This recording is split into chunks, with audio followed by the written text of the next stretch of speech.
اعوذ باللہ من الشیطان الرجیم بسم اللہ الرحمن الرحیم۔ پیارے دوستو،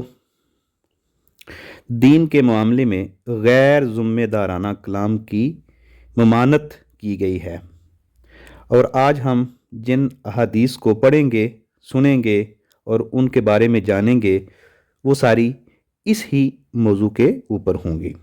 جیسا کہ حضرت ابن عباس سے روایت ہے کہ رسول اکرم صلی اللہ علیہ وآلہ وسلم نے فرمایا، جس نے قرآن میں اپنی رائے سے بات کی وہ اپنا ٹھکانہ جہنم میں بنا لے۔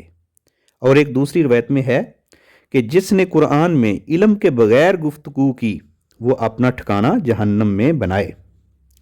اسی طرح حضرت عبداللہ بن عمرو سے روایت ہے، بیان کرتے ہیں کہ ایک دن دوپہر کے وقت میں حضور اکرم صلی اللہ علیہ وآلہ وسلم کے پاس گیا۔ آپ نے دو آدمیوں کی آوازیں سنی جو کسی آیت کے بارے میں اختلاف کر رہے تھے۔ آپ باہر تشریف لائے۔ آپ کے چہرے پر غصہ کے آثار نمایاں تھے۔ آپ نے فرمایا، تم سے پہلی قومیں اختلاف ہی کی بنا پر ہلاک ہوئی ہیں۔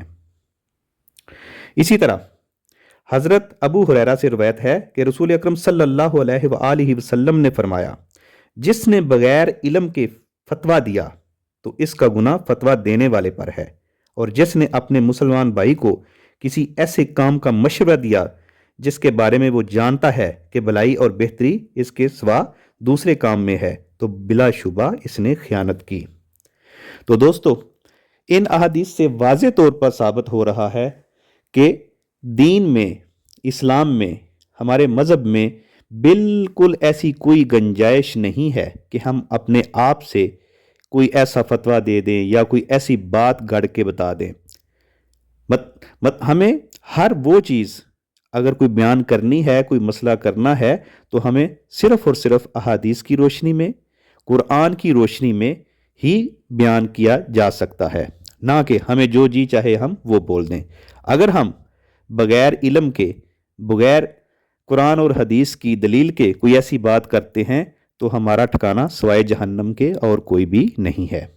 تو دعا ہے کہ اللہ تعالی ہمیں صحیح دین پر چلنے کی اور سمجھ بوجھ عطا فرمائے، اور ایسے ہی منبر پر بیٹھ کر یا مصلی پر بیٹھ کر بے دریغ، بے فائدہ اور ان گڑت جو جتنی بھی باتیں ہیں وہ کرنے سے بچائے۔